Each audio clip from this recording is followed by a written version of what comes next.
I'm Lauren Kelly. And I'm Chelsea Beers, and you are listening to... It's ApPARENT. Because for some people, it's just not obvious. A weekly podcast where we discuss and laugh about parenting, all the joys and sorrows, and all the special parts of us that died as individuals while drinking booze. Cheers!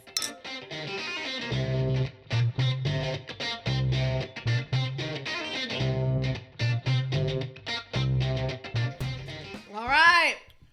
Hi, everyone. It's ApPARENT podcast. Welcome back. I'm Chelsea Beers. I'm Lauren Kelly. Thanks for joining us. Oh, Yep. Sorry. No, it's fine. Okay. Totally step on my toes, which is got odd it. because we're actually sitting down. It's very true.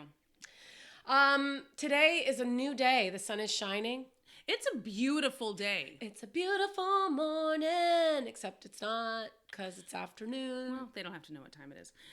It is. It's a gorgeous day here in sunny Benicia, California. Yeah. That's If where you're we are. listening, in China or something, I hope the weather's nice. Okay. It's a rough go. It's a rough. Right. It's a rough start today. Right.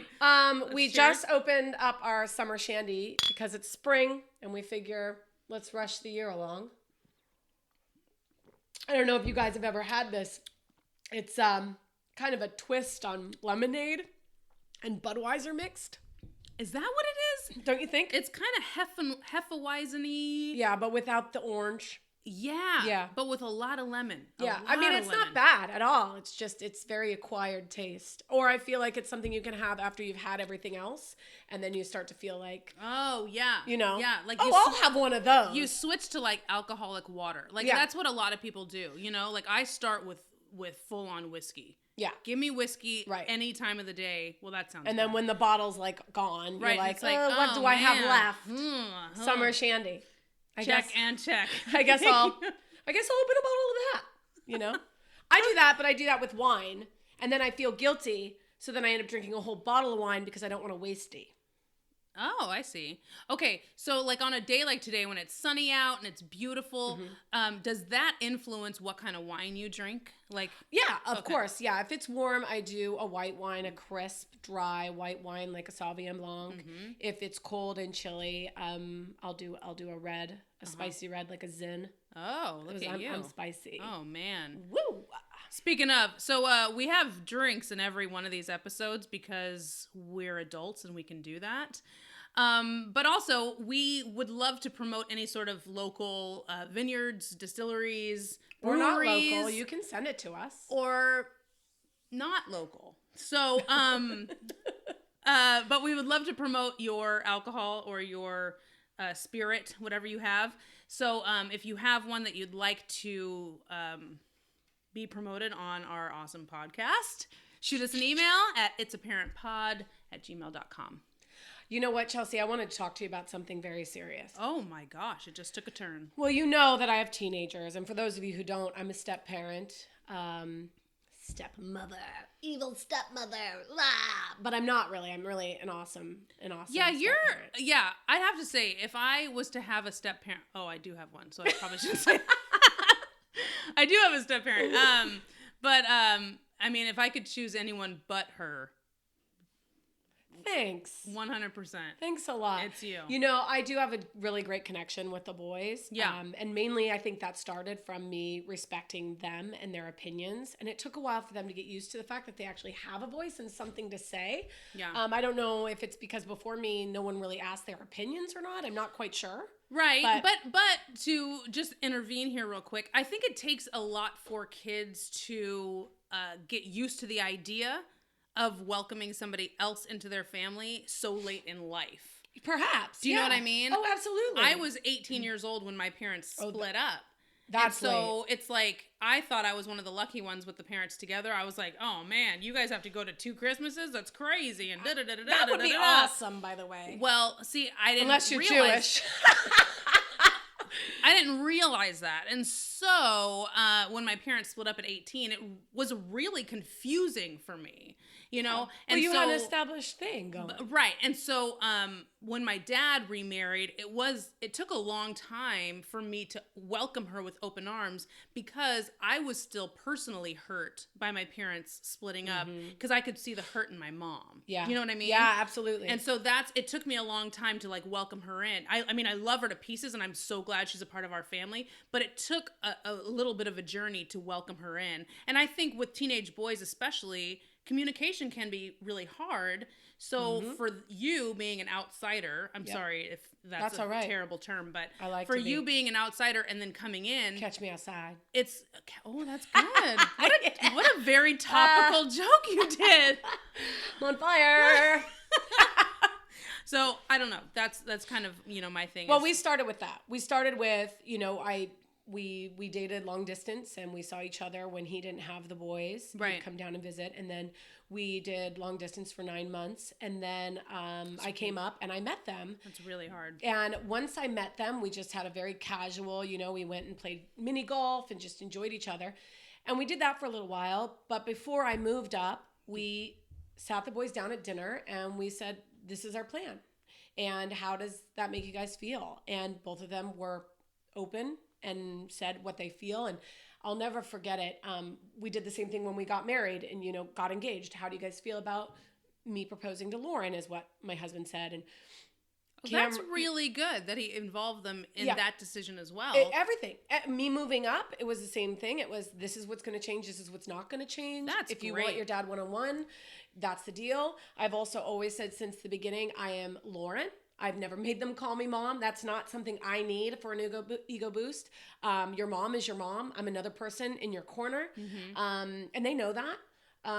But the younger one said when we talked about getting married, he said, I just don't want to have happen what with you and mom to happen with you and Lauren. And I thought that was so mature of him at that time. Wow, that's a lot. Because at that age, he was... Oh my gosh, 10 and a half. Wow. Yeah. And I think for him... That speaks pretty highly for how he feels about you. Absolutely. You know what I mean? Absolutely. And we just talked with him through it. We said, listen, there's no guarantees in life, but I can guarantee you this. Neither of us are going into this half-heartedly. And that is not our goal. Our goal is to create a stable, family that will exist. And we've done that, which is great. I love that. But unless you give the kids that respect, right? How do you demand them to respect you back? And I think that's why I got that. Right. Even though I've had to step in as a mother figure a lot more than I anticipated in the beginning because of unfortunate circumstances. Is that her name? Unfortunate circumstances? No. Okay. No. I'm just wondering. But the circumstances are, in my opinion, very unfortunate. Yes. And if I could change the way that it's transpired, she would get her stuff together and be an active part of it. So do you think that not only your relationship, because I know your relationship with the boys has definitely strengthened since you've gotten into the picture, but has your communication with them, do you think that that's improved? Like, do they come to you with motherly stuff and it's like, does your heart just explode out of your body? Listen, one of my favorites. Okay. You're going to get a kick out of this. Go. The youngest comes up to me. Yeah. And, he says, oh, can you help me with homework? Okay, we've heard it. Same day. Right. I say, sure. We sit down, we work on the reading. Well, then later on in the evening, he comes up and he goes, Lauren, can you help me with this unibrow? It's out of control.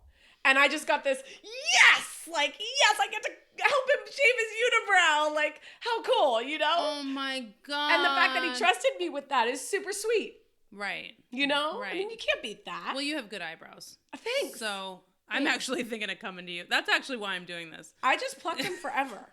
Really? Just pluck them forever, and then they just stop growing. I'm not really a plucker. But it doesn't look like you need to. Yeah, Her eyebrows are fine, by the by. I've got a few strays. You probably can't tell this. No, if you get really close. But it's not HTD. It's not HD, thank goodness. HTD. HD.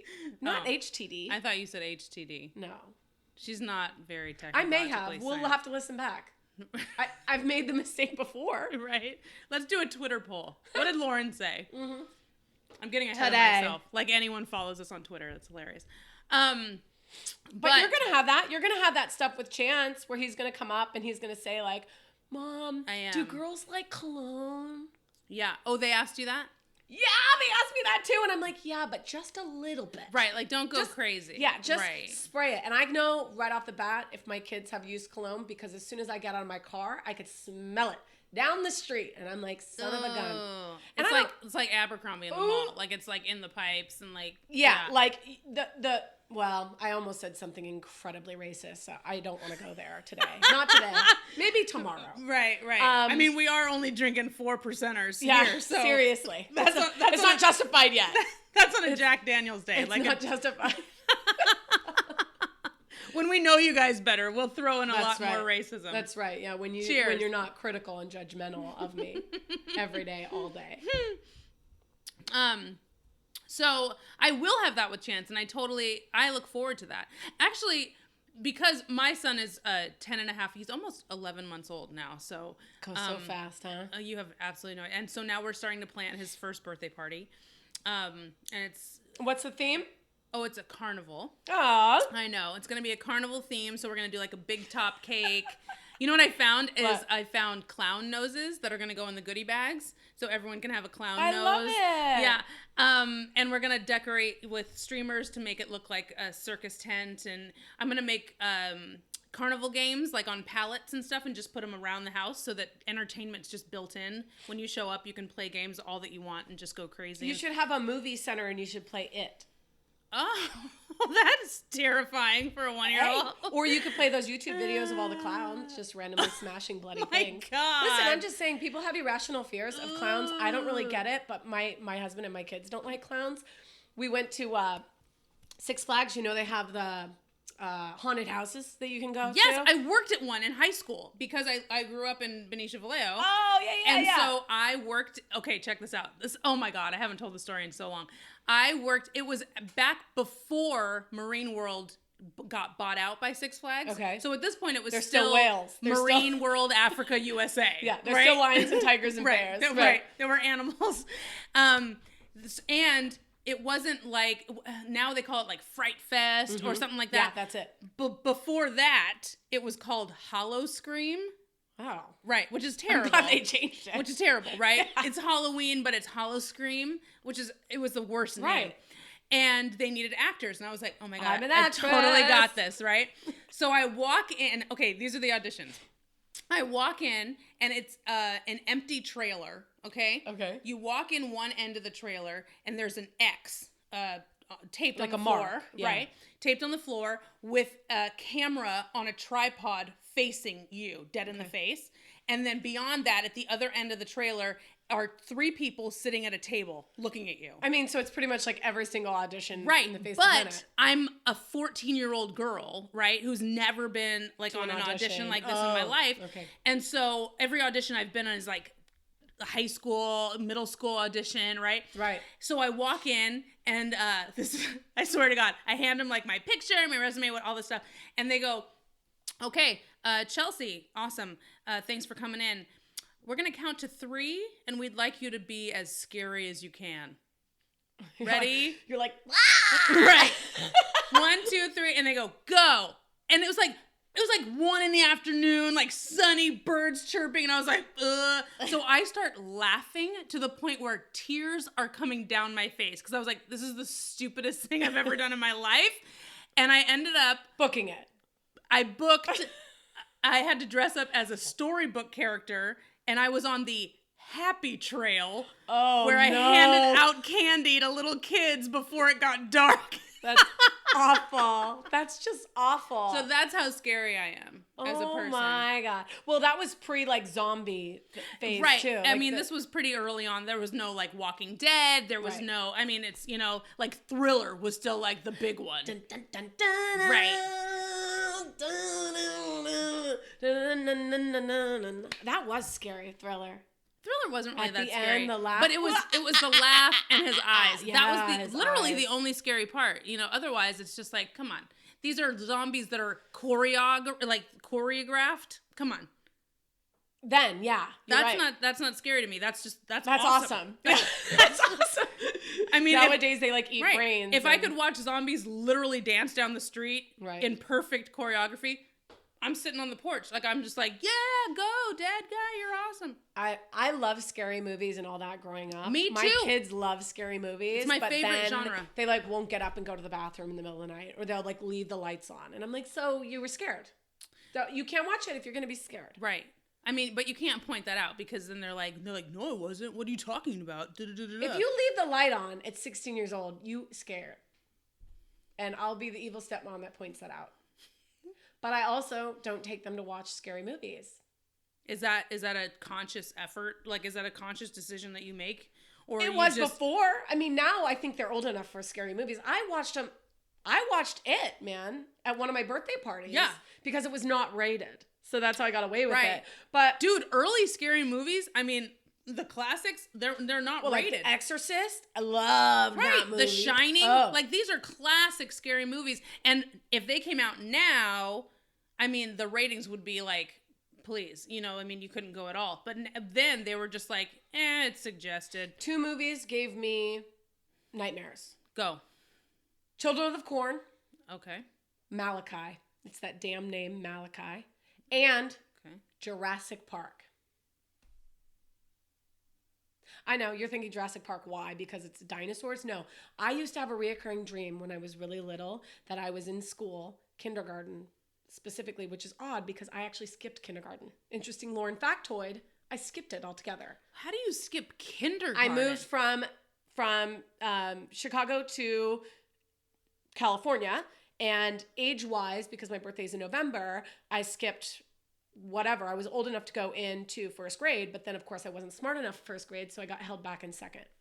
There you go. So I'm right where I need to be. I just skipped finger painting, pretty much. And nap time. I think you get to take naps. I think so too. Yeah. But you do that now, so you finger paint and nap now, so you're making up for it. I'm making up for it. Okay. So. But I used to have this recurring dream where I was underneath the desk, and it was one of those communal desks, like they clearly have in kindergarten. Yes. And I was under there, and this Tyrannosaurus Rex comes, and he goes up to it, and you can see his eyeballs looking at me, and then he goes with his nose and just breathes. And if you've watched Jurassic Park, that's literally what the thing does, and I just can't. Right. I just can't. Okay. So those are the 2 movies. I really haven't had a bad experience since. Yeah. I still do like scary movies, though. I love them. I love that genre. What about that horror movie that you made of your son? He's going to be into horror That's movies. a trailer. Okay, so for those of you who don't know, my son, Chance, likes to bite my face. And ears and breast. I'm his favorite person to gnaw on. It's teething. Right. He doesn't chew on anybody else. And my mom gets excited, like when he like comes at her with like an open mouth, like, and it's like, yeah, it's my turn. Right. And she's like, yeah, kisses, and all this stuff. But he chews on me. And so anyway, I started recording it on my phone and, everywhere else, and then I pieced it together to make a horror film called The Baby Who Will Eat Your Face. And I added the scary music and the lightning and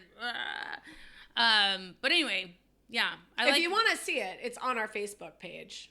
Is it on our Facebook? It's ApPARENT Pod. Yep. Oh, that's awesome. So it's there if anybody wants to check it out. Yeah. You may have to scroll down a smidget, but I mean, everybody's got time to scroll. Don't act like you're not already scrolling. It's fine.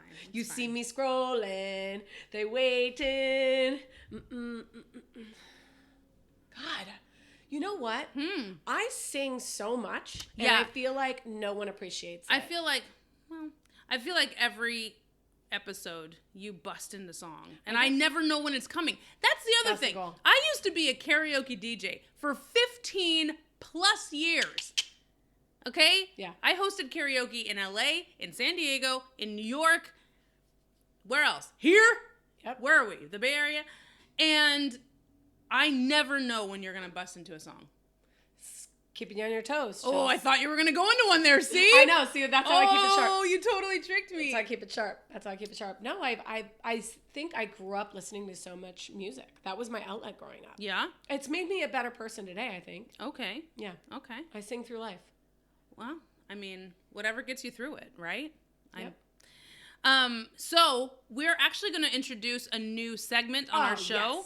Yes. So excited about it. Yeah, it's going to be really fun. So, but we can't introduce it until we have input from you guys. So it's going to be called the X-Files. Is it right? So it's the X-Files, or the Parent X-Files, and we're going to be, if you have any stories, a co-parenting story. You know, if you have an ex with your ex, you know, everybody has an ex they can talk about, but if you have an ex you can talk about that in regards to parenting or regards to raising your kids, we'd love to hear those stories, because we're actually going to do something really fun with them, which we can't really talk about. Right. Can't really talk about. Right. But just know it's in the works. And once we start getting some stories from you guys, that's when we can start debuting it. So you don't want to miss it. So if you have a crazy ex, or have to deal with a crazy ex, or your parent has a crazy ex, or you think you might want to have a crazy ex, then we want to hear about it. Go to it's ApPARENTpod@gmail.com and email us straight away. Yeah. Or you can also message us on Facebook, which is It's a Parent Pod. There's a page for us on Facebook. Yep. And you can also direct tweet us if you want, which is tweet. at It's a Parent. Is the handle It's a Parent Pod at It's a Parent Twitter? Pod. Okay. Perfect. At It's a Parent Pod. It's super easy. Yeah. ITSAPPARENT. Yeah. Like, it's obvious, but not to everyone. Right. I mean, I don't know why. To me, it makes perfect sense. No, it does. And it makes a lot of sense when you see it. When you see It's a Parent and one of the P's is falling away, so it says, like, it's a parent. Like, it makes sense. Right. But we can't say one of the P's is gone, because then you won't find us when you try to type in It's a Parent without one P. Right. It's very, listen, straightforward. We want to make sure that you guys can connect with us, and we can connect with you. The more you know. Is that Reading Rainbow? Is that Reading Rainbow? I think that's like PBS. Maybe. With the star, The More You Know. Maybe. Remember? Or what was it? Didn't G.I. Joe do one too? G.I. Joe did like, Go Joe, the more you know. I don't know. No. Something like that. The More You Know was definitely PBS with the rainbow and the star. Or PBS. We should talk about that. PBS cut funding, not okay. I grew up on that, didn't you? Did you watch Sesame Street? I did. I know you're yelling in my ear. Sorry, I did. Just so passionate. I did. They got a little Muppet or puppet or whatever that has autism now. Oh, I didn't know that. Yeah, she's brand new. Oh my god. She was in the books, but she's like officially on the show now. Oh my god. Yeah. I have a friend that works for Sesame Corporation. Do you know where Sesame Street is? Do you know where it is? No. She actually knows how to get there. She can get to Sesame Street. It's in Astoria. No, really? It's in New York, I swear to God. She was like, I know how to get to Sesame Street, Chelsea. You take the R train, you walk here, you turn left. I was like, that's amazing. Pass the hot dog stand, grab a cup of coffee, and there you are. It'd be great. It's just not a great jingle. So, they have to keep the... Tell me how to get to... Well, you heard it here first, people. It's a parent. Sesame Street's in Astoria. Not many people know that. You know what, though? Seriously, did you notice how cool it's gotten? Like, they have raps on there now. They do. Like, I actually just watched it 2 days ago. I don't watch a lot of TV with Chance, I definitely have it on, though, because I don't want him to grow up not knowing what television is, because then when he sees it when he's, like, 7 or 8, he's going to be glued to it because it's going to be this new thing. But... it won't be around by then. What's going to be around, Lauren? I don't know. Maybe Barney will come back. Why would you ruin our whole episode by bringing that up? Hey. I love you. Oh, no. I know. It's annoying, and it will stick with us for the rest of the day. Awful. Awful. Okay, so we're going to wrap this episode up, I think. But if you got anything out of this episode, okay, it's that we're starting a new segment called the Parent X-Files. So send us your horror stories with your ex. And it's that Sesame Street is in Astoria. And I like to sing. And you do like to sing. And you've got a sexy voice. Thank you so much. It's a good radio voice. I really appreciate that. You know what's funny, real quick? Tell me. I don't think that my husband thinks my voice is sexy. Well, that's because he hears it every day, and it's probably him hearing you say things that are really unsexy. Right. Ugh. But if you just had if you just sent him random voicemails or like voice, can you send like voice texts? Can you do that? And if you just, you look amazing today. Right. Like if you just sent him random ones like that, your you know voice sexiness would come right back. You know what I bet? And I'm going to try this. Go. Every time he tells one of his silly, stupid jokes, because his jokes sometimes just fall right off the cliff. He's a dad. But if next time he does that, I'm going to be like, baby, that was so sweet. And see if he's like, God, you know, I love the way that you laugh at my jokes. It turns me on. Can you? I'd like to know what the result of that is. You know what else is funny? Tell me. So the name of our show, right? It's Apparent. There's like nothing sexy about it. Right. But I wonder if I can make it sexy. Okay, go ahead. Let me try. Okay. It's Apparent podcast. Because for some people, it's just not obvious. Okay, when you started, I was like, this is kind of a fail. But then when you got to the, it's just not, I was like, oh, you totally got me back. Okay, so you did. You took me on a little bit of a ride, and it was like in 13 seconds. It's it was hills perfect. and valleys, hills and valleys. I loved it. Okay, guys, thank you so much for listening. Please take a moment and review our show. We are on iTunes, Libsyn, Stitcher, and a bunch of other podcast mediums. We'd love to hear your feedback. You can also find us on Facebook, Twitter, and Gmail at It's Apparent Pod on all three of those platforms. And you can follow us separately. I'm at LaurenVW69 on Twitter and Lauren Kelly Facebook and YouTube. And you can find me, Chelsea Bierce, that's Bearce. You can follow me on Twitter, on Facebook, and on YouTube and find a bunch of sketch comedies and parodies that I do there. Until we meet again, thank you so much for joining us, you guys. Keep smiling. Make it count. We out. Bye.